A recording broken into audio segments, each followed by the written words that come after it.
Good morning everyone. आज हम class 4th की एसएसटी का 5th चैप्टर रीड करेंगे जिसका नाम है द साउथर्न प्लेटोज़, यानी कि हम दक्षिण के पठार के बारे में रीड करेंगे। इससे पिछले लेसन में हमने ग्रेट इंडियन डेजर्ट के बारे में पढ़ा, नॉर्थर्न प्लेन्स के बारे में पढ़ा और ग्रेट हिमालयाज़ के बारे में पढ़ा। तो आज हम भारत के फिज़िकल डिवीज़न में द साउथर्न प्लेटोज़ के बारे में पढ़ेंगे, यानी कि दक्षिण के पठार के बारे में रीड करेंगे। प्लेटो पठार। We know that a plateau is a high land which is flat at the top. पठार एक ऊंची भूमि होती है जो कि ऊपर से कैसी होती है, समतल होती है। The southern plateaus are located in the south of the northern plain. जो दक्षिण का पठार होता है वो उत्तरी मैदान के नॉर्थर्न प्लेन के साउथ में दक्षिण में स्थित होता है। They cover a large part of our country. ये हमारे देश के एक बड़े से हिस्से को कवर किए हुए है। They stretch for nearly 1600 kilometre in length from north to south.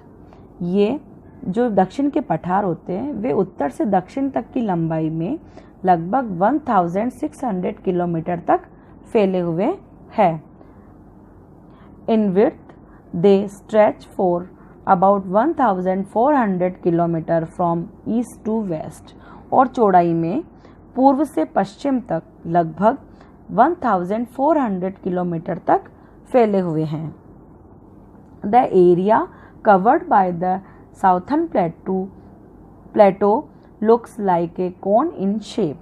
जो दक्षिण पठार है उसके द्वारा कवर किया गया एरिया का आकार कैसा होता है, एक कोण के बराबर होता है, यानी कि एक शंकु के बराबर होता है। It is bound by the Western Ghats in the west and Eastern Ghats in the east. यह पश्चिम में पश्चिमी घाट और पूर्व में पूर्वी घाट से घिरा हुआ होता है। The plateau Our area is bound by the Aravalli Hills in the northwest and Rajmahal Hills in the northeast. The पठारी क्षेत्र उत्तर पश्चिम में अरावली पहाड़ियों के द्वारा और उत्तर पूर्व में राजमहल पहाड़ियों से घिरा हुआ होता है। The southern plateaus are divided into two parts by Narmada river. दक्षिण के पठार को नर्मदा नदी द्वारा दो भागों में डिवाइड किया गया है। फर्स्ट है द सेंट्रल हाईलैंड्स और सेकंड है the Deccan plateau. The central highlands are towards the north and the Deccan plateau is towards the south. Central highland उत्तर की ओर और दक्षिण का पठार यानी दक्कन का पठार दक्षिण की ओर स्थित होता है, यानी कि सेंट्रल हाईलैंड जो कि होता है वो नॉर्थ में स्थित होता है और जो दक्कन का पठार है वो कहाँ स्थित होता है, साउथ में स्थित होता है। Central highlands. The central highlands have Aravalli hills in the north west, the Vindhya range in the south and the Chota Nagpur plateau in the east. Central highland के नॉर्थ वेस्ट में अरावली हिल्स, साउथ में विंध्या रेंज और पूर्व में छोटा नागपुर का पठार स्थित है। The area in the centre is known as the Malwa plateau. केंद्र के क्षेत्र यानी कि जिसे क्या बोलते हैं, केंद्र का जो क्षेत्र होता है उसे मालवा पठार के रूप में भी जाना जाता है।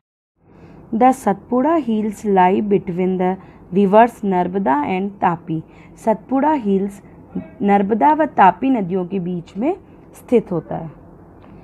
Malwa plateau. The Malwa plateau lies between the Aravalli and the Vindhya hills. Malwa का पठार अरावली और विंध्य पहाड़ियों के बीच में स्थित होता है। It slopes towards the north. इसका जो ढलान होता है वो किसकी ओर होता है, उत्तर की ओर होता है। For this reason many reverse in this area unite with the Ganga and the Yamuna. इस कारण से इस क्षेत्र की कई नदियाँ गंगा और यमुना में आकर मिलती है। Some of the rivers that join the Ganga and the Yamuna are Chambal, Betwa and Son. Ganga और यमुना में मिलने वाली नदियाँ चंबल, बेतवा और सोन हैं। यानी कि गंगा और यमुना में कौन कौन सी नदियाँ मिलती है? चंबल, बेतवा और सोन नदी मिलती है। The Malwa plateau has black soil which is very fertile. जो मालवा का पठार है उसमें कौन सी मिट्टी पाई जाती है? काली मिट्टी पाई जाती है जो कि बहुत उपजाऊ होती है। This kind of soil is very good for growing cotton, sugar cane and oil seeds. इस तरह की मिट्टी कपास, गन्ना और तिलहन उगाने के लिए बहुत उपयोगी होती है, बहुत अच्छी होती है। छोटा नागपुर प्लेटो। The Chota Nagpur Plato is located towards the northeast of the centre highlands. छोटा नागपुर का पठार मध्य हाईलैंड यानी कि सेंटर हाईलैंड के उत्तर पूर्व की ओर स्थित होता है। This area is rich in minerals such as coal, iron, manganese and mica. यह क्षेत्र जो छोटा नागपुर का क्षेत्र है वह कोयला, लोहा, मैग्नीज और अब्रक जैसे खनिजों से रिच होता है। The Damodar Valley is rich in coal and is the prime center of coking coal in the country. Damodar घाटी कोयले से रिच होती है और देश में कोकिंग कोल का प्रमुख केंद्र है। यानी कि कोकिंग कोल यानी कि सबसे उच्चतम क्वालिटी का जो कोयला होता है उसे कोकिंग कोल कहा जाता है और दामोदर घाटी में सबसे ज़्यादा कोयला पाया जाता है और यहाँ का जो कोकिंग कोल है वो पूरे देश में प्रसिद्ध है। अर्थात जो दामोदर घाटी है वो कोकिंग कोल का प्रमुख केंद्र है। This region is also the centre of a large number of industry. यह क्षेत्र बड़ी संख्या में उद्योगों का केंद्र भी है। There are big iron and steel plants in Jamshedpur, Rourkela and Bokaro. Jamshedpur, Rourkela और बोकारो में लोहे और स्टील के बड़े बड़े प्लांट है। The land of the plateau region is rocky and uneven.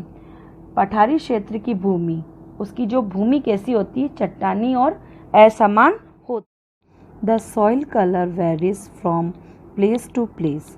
मिट्टी का रंग जगह जगह पर बदलता रहता है। The north western part of the plateau has black soil, the rest has yellowish and red soil. जो पठार के उत्तर पश्चिमी भाग में काली मिट्टी स्थित होती है और बाकी में कौन सी मिट्टी होती है? पीली और लाल मिट्टी स्थित होती है। The black soil is good for growing sugar cane and cotton. गन्ने और कपास को उगाने के लिए काली मिट्टी बहुत ही अच्छी होती है। तो आज के इस वीडियो में हमने साउथर्न प्लेटोज के फर्स्ट डिवीज़न पार्ट के बारे में पढ़ा, सेंट्रल हाईलैंड्स। इसके अगले वीडियो में हम डेक्कन प्लेटोज, डेम्स और मिनरल्स के बारे में रीड करेंगे।